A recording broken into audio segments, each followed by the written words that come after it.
Just want to make a quick video here. 2004 Toyota Camry replacing the radiator.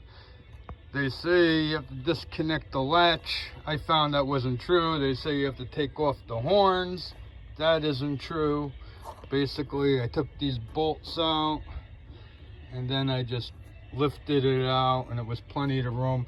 Now, this airbox thing, this was actually a problem.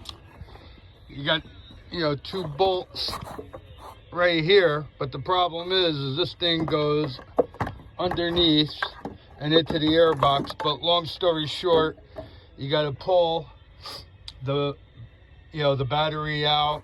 The battery plate lifts right off, and this bracket goes right there, and you lift that up and then you can slide that out of the airbox.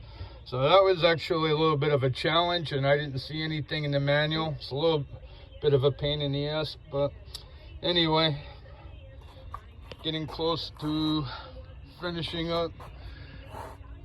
Everything's back in, and let me see. Yeah, so I don't believe that was really necessary. The latch bolts, the horns definitely leave on. And on this 2004 Camry, I only had one plug for the fans. Yeah, so anyway, there's a lot of videos out there on it, but nobody seemed to touch base on that. Maybe one guy that wasn't too clear, but anyway, so that thing, which bolts there, goes underneath, and you can see that goes up on that white container. I guess it's to collect the water that blows in.